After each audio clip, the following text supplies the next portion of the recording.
ஆரம்பிக்கிறதுக்கு முன்னாடி நம்ம துவா ஓதிக்கலாம். ரப்பி ஷ்ரஹ்லி சத்ரி வ யஸ்ஸிர்லி அம்ரி வஹ்லுல் உக்தத்தம் மின் லிசானி யஃப்கஹு கௌலி. ரப்பி ஸித்னி இல்மா ரப்பி ஸித்னி இல்மா ரப்பி ஸித்னி இல்மா. பாடம் 9 பலதரப்பட்ட சட்டத்திட்டங்கள். அதாவது ஒரு பெண்ணிட்ட வந்து இப்போ தங்கமும் வெள்ளியும் தனித்தனியாக சேர்த்தா நிசாபோடைய அளவு அடையாமல் இருக்குது. ஆனால் ரெண்டையுமே இப்போ தங்கத்தையும் வெள்ளியும் நம்ம கவுண்ட் பண்ணோம் அப்படின்னு சொன்னால் அது வந்து நிசாபோடைய நிலையை வந்து அடைஞ்சிருச்சு அப்படின்னு சொன்னால் அதுக்கு என்ன பண்ணணும், ஜக்காத் வந்து கொடுக்குறது ஃபர்லாயிரும். சரிங்களா? அதே மாதிரி ஒரு பெண்கிட்ட வந்து நிசாபை அடையாத அளவு தங்கம் வெள்ளி இருக்கிறது. சரிங்களா? அதோடு அவங்க கொஞ்சம் பணமும் வச்சுருக்காங்க. இந்த மூணையும் சேர்த்தா அது நிசாபோடைய அளவு அடைஞ்சிருச்சு அப்படின்னு சொன்னால் அது என்னது, ஜக்காத் வந்து வாஜிபாகிரும். அதே மாதிரி நம்ம ஜக்காத் கொடுக்கும்போது இது நான் ஜக்காத் கொடுக்குறேன்னு சொல்லிட்டு என்ன பண்ண, நியத்து வச்சுட்டு ஜக்காத் கொடுக்கணும். நியத்து வைக்காத ஜக்காத் வந்து என்னது நிறைவேறாது. அதே மாதிரி கொடுக்குறவங்கள்ட்ட நான் ஜக்காத் தான் கொடுக்குறேன் வாங்கிக்கங்கன்னு சொல்லணும்னு அவசியம் இல்லை. சரிங்களா? ஒரு அன்பளிப்புன்னு சொல்லி கூட நம்ம அவங்களுக்கு கொடுத்துக்கலாம். ஆனால் நம்மளுடைய நியத்து எப்படி தான் இருக்கணும், ஜக்காத்துன்னு நியத்தில் இருக்கணும். அதே மாதிரி நம்ம வந்து அந்த ஜக்காத்தை வந்து பணமாகவும் கொடுக்கலாம், மற்ற பொருளாகவும் வாங்கி நம்ம கொடுத்துக்கலாம். சரிங்களா? ட்ரெஸ்ஸு, ஏதாவது சாப்பாட பொருள், இந்த மாதிரி எந்த பொருளாகவும் நம்ம வாங்கி கொடுத்துக்கலாம். அது பிரச்சனை இல்லை. அதே மாதிரி இப்போ வந்து இடம், கடை, பேக்கரி, பாத்திரம், ஆடைகள், கித்தாபு, மிஷினு, இந்த மாதிரி எவ்வளோ காஸ்ட்லியான பொருள் நம்ம வாங்கினாலும் ஒரு பிரச்சனையும் கிடையாது. ஆனால் அது வியாபார நோக்கத்துக்காக நம்ம வாங்குகிறோம். சரிங்களா? அப்படின்னு சொன்னால் அதுக்கு நம்ம என்ன பண்ணணும், ஜக்காத்து கொடுக்கணும். நம்மளுடைய தேவைக்காண்டி வாங்குறதா தான் நம்ம வந்து ஜக்காத் கொடுக்க தேவையில்லை. சரிங்களா? வியாபார நோக்கத்துக்காக நம்ம வாங்கினா என்ன பண்ணணும், ஜக்காத் வந்து கடமை.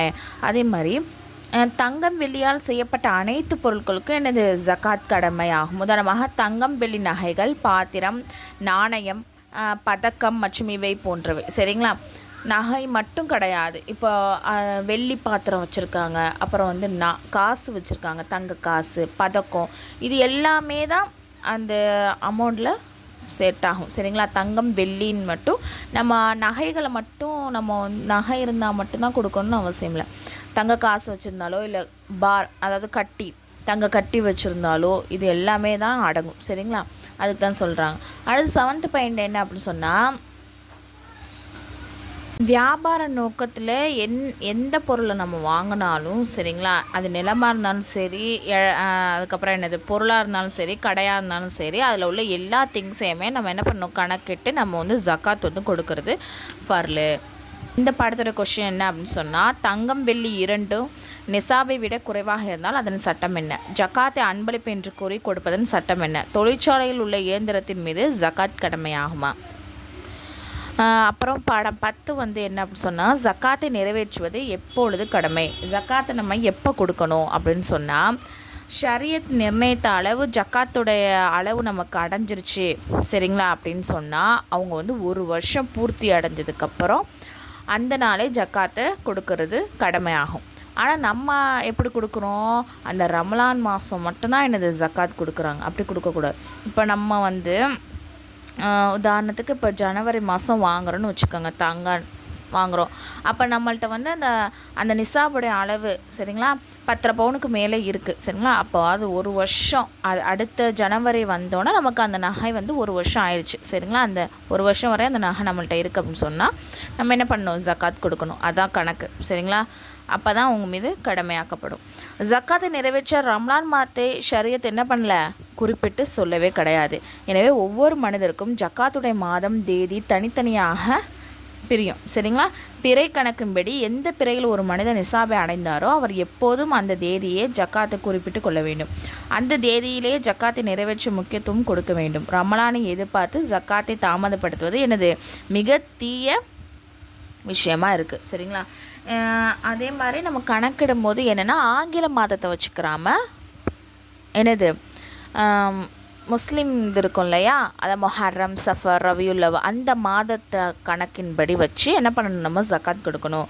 ரமலான் மாதத்தை குறிப்பாக வச்சு ஜக்காத் கொடுக்கக்கூடாது. அவங்களுக்கு எப்போ நம்ம நகை வாங்கி அது வந்து நிசாபுடைய அளவு அடைஞ்சிருக்கோ அப்போ தான் நம்ம வந்து இது பண்ணணும். சரிங்களா? அடுத்தது உதாரணமாக அது இந்த இதுக்கு சொல்கிறாங்க, இது சொன்னாங்களா டேட்டு கணக்கு பண்ணுறது, அதுக்கு வந்து உதாரணமாக சொல்கிறாங்க. என்ன அப்படின்னு சொன்னால், ஒருத்தவங்க வந்து 1431 வருஷம் சரிங்களா, ஹிஜ்ரி வருஷம். ஓகேவா, சபர் பிறை 2ல் வந்து ஜக்காத் நிசாபை வந்து அடைஞ்சிட்டாரு சரிங்களா. வருடத்தின் இடையில் பொருட்களின் கூடுதல் குறைவு இருந்தது. ஆனால் அடுத்த வருடம் என்னது 1431 சஃபர் பிறையில் 2ல் வந்து அவர் வந்து நிசாபுடைய அளவை அடைஞ்சிட்டாரு. அதுக்கு இடையில் நகை கூடுது குறைவு இந்த மாதிரி இருக்குது. ஆனால் அடுத்த வருஷம் வர்றதுக்குள்ளாட்டி சஃபர் பிறை அதே அடுத்த வருஷம் ஓகேவா, சஃபர் பிறை 2ல் வந்து ஜக்காத்துடைய நிசாப் அல்லது அதை விட அதிகமான பொருட்கள் வந்து அவர்கிட்ட இருக்குது அப்படின்னு சொன்னால் என்ன பண்ணணும், அது எல்லாத்துக்குமே கணக்கு பண்ணி அவர் வந்து 100க்கு என்னது 2.5% அப்படின்னு கணக்கு போட்டு ஜக்காத்தை வந்து கொடுக்கறது ஃபர்லாகிரும். விளங்கிருச்சா? அடுத்து என்ன அப்படின்னு சொன்னால் இன்னும் இது சில சட்டங்கள் வந்து இதில் சொல்கிறாங்க. ஒருவருக்கு வந்து ஜக்காத் கடமையான பிறை தேதி தெரியலை சரிங்களா, சற்று சிந்தித்து எந்த தேதி சிந்தனையில் அவங்களுக்கு வந்து இந்த தேதியாக தான் இருக்கும் அப்படின்னு அவங்களுக்கு உறுதியாக இருக்கோ அந்த டேட்டை ஞாபகம் வச்சுட்டு அதை வந்து கணக்கு பண்ணி அவர் வந்து கொடுக்கணும். குறிப்பிட்டு இந்த தேதியில் தான் நம்ம வாங்கணும்னு அவருக்கு ஞாபகம் இல்லாத பட்சத்தில். ஓகேவா. 2வது பாயிண்ட் என்ன சொல்கிறாங்கன்னா, ஜக்காத்தின் நிசாபை அடைந்து 1 வருடம் நிறைவடைவதற்கு முன்பே ஒருவர் ஜக்காத் கொடுக்க நாடினாலும் என்ன பண்ணலாம், கொடுத்துக்கலாம்.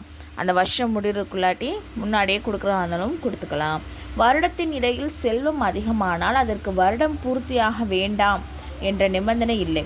வருடம் பூர்த்தியாவதற்கு 1 நாள் முன்பு வரை எந்த பொருள் வந்தாலும் அதற்கும் என்னது ஜக்காத் கொடுப்பது ஃபர்லாயிரும் சரிங்களா. அடுத்த பாயிண்ட் என்ன அப்படின்னு சொன்னால், ஒருவர்கிட்ட வந்து நிசாபுடைய அளவு வந்து இல்லை அதை விட அதிகமான பொருட்கள் இருக்குது. நிசாபு அளவை விட அதிகமான பொருள் அவர்கிட்ட இருக்குது. மேலும் அவருக்கு வந்து எனது கடனும் இருக்குது அப்படின்னு சொன்னால் அவர் என்ன பண்ணால் ஜக்காத் கொடுக்கறது ஜக்காத் கொடுக்கக்கூடாது சரிங்களா. அவங்க என்ன பண்ணால் அவர் என்ன பண்ணணும், கடனை ஃபுல்லாக அடைச்சிட்டு ஃபுல்லாக கம்ப்ளீட் பண்ணணும், கடனை அடைச்சிடணும். அவர் கடனை அடைச்சும் என்னது நிசாபுடைய அளவு இருக்குது, அவர்கிட்ட காசு இருக்குதுன்னு சொன்னால் தான் என்ன பண்ணணும், அவர் வந்து ஜக்காத் வந்து கொடுக்கணும்.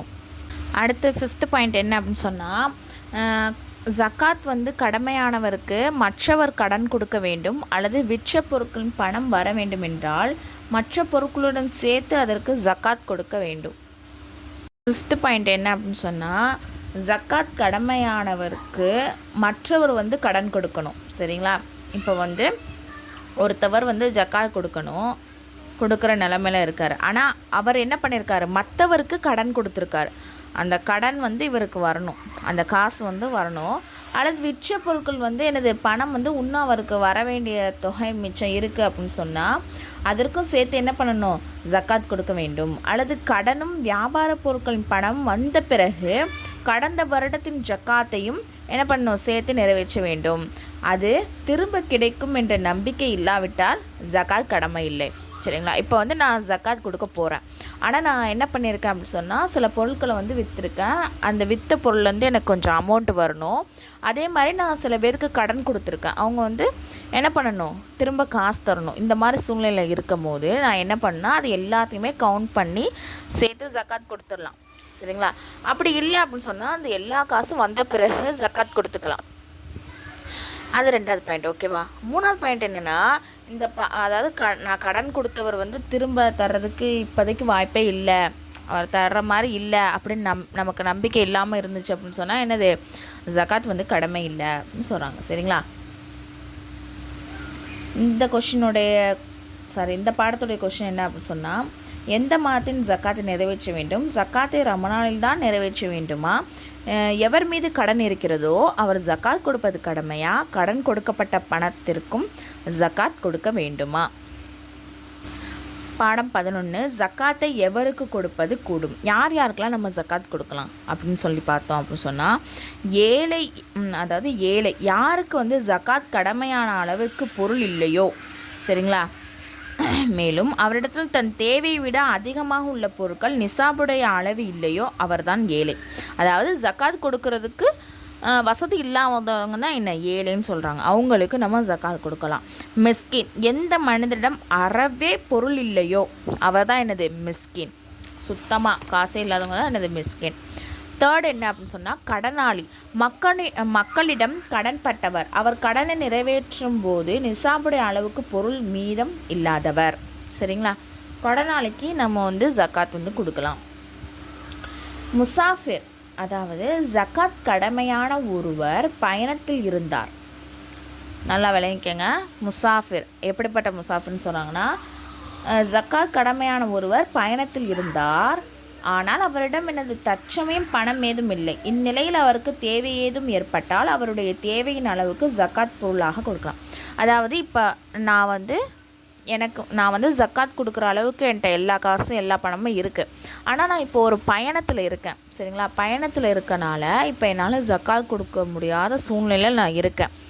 அப்போ அந்த ஊரில் வந்து நான் என்ன சொல்கிறது, ஏதோ ஒரு சிரமத்தில் இருக்கேன்னு வச்சுக்கோங்களேன். இப்போ என் பணம் தொலைஞ்சு போச்சு, காசு பணம் தொலைஞ்சு போச்சு, இப்போ எப்படி வர்றதுன்னு தெரியாமல் இப்படி ஒரு சூழ்நிலையில் நான் இருக்கேன் அப்படின்னு சொன்னால், ஆனால் எனக்கு எல்லா வசதியும் இருக்குது, ஆனால் அந்த ஊருக்கு போனதில் இப்படி ஒரு சூழ்நிலை இருக்குது அப்படின்னு சொன்னால் எனக்கு என்ன பண்ணலாம், மற்றவங்க வந்து ஜக்காத் கொடுக்கலாம், சரிங்களா? அதன் மூலமாக நம்மளுடைய தேவையை வந்து நம்ம பூர்த்தி செஞ்சுக்கலாம் இல்லையா? அதுக்காண்டி தான் சொல்கிறாங்க. விளங்குதா? இந்த பாடத்தோடைய கொஸ்டின் என்ன அப்படின்னு சொன்னால், எந்த மக்களுக்கு ஜக்காத் கொடுப்பது கூடும், எவருக்கு ஏழை என சொல்லப்படும்?